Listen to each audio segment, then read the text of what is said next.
American president Donald ട്രംപിന്റെ കുടിയേറ്റ നയങ്ങളെ ചൊല്ലി ഭരണപക്ഷവും പ്രതിപക്ഷവും തമ്മിലുള്ള തർക്കം മുറുകുന്ന സാഹചര്യത്തിൽ ഈ വാരാന്ത്യത്തോടെ US ഫെഡറൽ സർക്കാരിന്റെ ചില ഭാഗങ്ങൾ വീണ്ടും അടച്ചുപൂട്ടലിലേക്ക് നീങ്ങുന്നു എന്ന റിപ്പോർട്ടുകളാണ് പുറത്തുവരുന്നത്.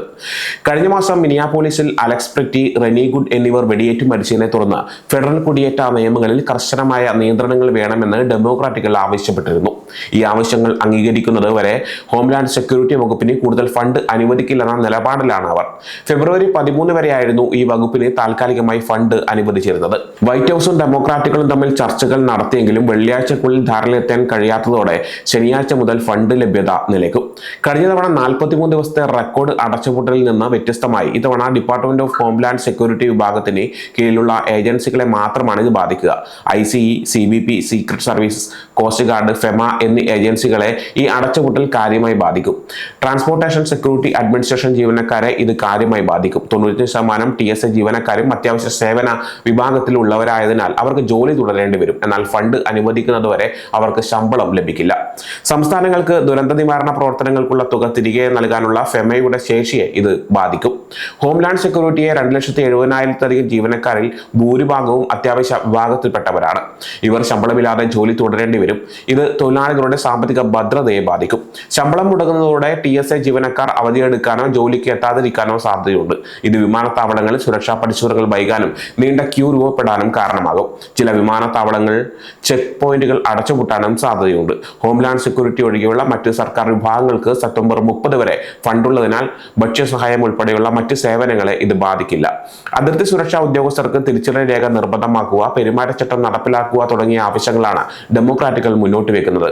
എന്നാൽ റിപ്പബ്ലിക്കൻ പാർട്ടിയുടെ വാദമനുസരിച്ച് കഴിഞ്ഞ വർഷം പാസാക്കിയ ബില്ലിലൂടെ ICEക്ക് $75 ബില്യൺ, CBPക്ക് $65 ബില്യൺ ട്രംപ് സർക്കാർ നേരത്തെ തന്നെ നീക്കിവെച്ചിട്ടുണ്ട്. അതിനാൽ അടച്ചുപൂട്ടൽ ഉണ്ടായാലും ഈ ഏജൻസികളുടെ നാടുകടത്തൽ നടപടികൾ തടസ്സമില്ലാതെ തുടരുമെന്നാണ് അവർ അവകാശപ്പെടുന്നത്.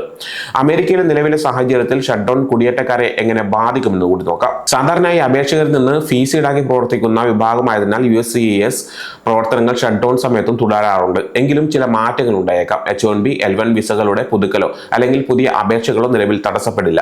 എന്നാൽ ഗവൺമെന്റ് ഓഫീസുകൾ ഭാഗികമായി അടച്ചുപൂട്ടുന്നത് അപേക്ഷകൾ തീർപ്പാക്കുന്നതിൽ നേരിയ കാലതാമസം ഉണ്ടാക്കാൻ കാരണമായേക്കാം. മറ്റ് ഡിപ്പാർട്ട്മെന്റുകളുടെ, ഉദാഹരണത്തിന് ലേബർ ഡിപ്പാർട്ട്മെന്റ് പോലുള്ള വകുപ്പുകളുടെ സഹായം ആവശ്യമുള്ള അപേക്ഷകൾ വൈകാൻ സാധ്യതയുണ്ട്. പ്രവാസികളെ ഏറ്റവും കൂടുതൽ ബാധിക്കാൻ സാധ്യതയുള്ളത് വിമാനത്താവളങ്ങളിലെ തിരക്കാണ്. TSA ജീവനക്കാർക്ക് ശമ്പളം മുടക്കുന്ന സാഹചര്യത്തിൽ അവർ അവധിയെടുക്കാനോ ജോലിക്ക് എത്താതിരിക്കാനോ സാധ്യതയുണ്ട്. ഇത് സെക്യൂരിറ്റി ചെക്കുകൾക്കും ഇമിഗ്രേഷൻ ക്ലിയറൻസിനും മണിക്കൂറുകളോളം താമസം ഉണ്ടാക്കാൻ കാരണമാകും. നിങ്ങൾ നാട്ടിലേക്ക് വരാനോ അല്ലെങ്കിൽ തിരിച്ച് US-ലേക്ക് പോകാനോ പ്ലാൻ ചെയ്യുന്നുണ്ടെങ്കിൽ വിമാനത്താവളത്തിൽ സാധാരണ എത്തുന്നതിനേക്കാൾ നേരത്തെ എത്തുന്നത് നന്നായിരിക്കും. വിദേശത്ത് നിന്ന് വരുന്നവർക്ക് കസ്റ്റംസ് ക്ലിയറൻസ് ലഭിക്കാൻ വൈകിയേക്കാം. വിസ സ്റ്റാമ്പിങ്ങിനോ മറ്റോ പോയി തിരിച്ചെത്തുന്നവർക്ക് ഇമിഗ്രേഷൻ കൗണ്ടറുകളിൽ കൂടുതൽ സമയം ചെലവഴിക്കേണ്ടി വരാം. ഹോംലാൻഡ് സെക്യൂരിറ്റി ഷട്ട്ഡൗൺ ആണെങ്കിലും ലേബർ ഡിപ്പാർട്ട്മെന്റിന് സെപ്റ്റംബർ വരെ ഫണ്ടുള്ളതിനാൽ PERM അല്ലെങ്കിൽ LCA അപേക്ഷകളെ ഇത് നേരിട്ട് ബാധിക്കില്ല. എങ്കിലും രാഷ്ട്രീയ അനിശ്ചിതത്വം നിലനിൽക്കുന്നതിനാൽ നടപടിക്രമങ്ങളിൽ ജാഗ്രത പാലിക്കുന്നത് നല്ലതാണ്. നിങ്ങളുടെ വിസ സ്റ്റാറ്റസിനെ ഇത് നേരിട്ട് അപകടത്തിലാക്കില്ലെങ്കിലും യാത്രാ ആവശ്യങ്ങൾക്കും മറ്റ് ഔദ്യോഗിക രേഖകൾക്കുമായി കൂടുതൽ സമയം നീക്കിവെക്കേണ്ടി വരും.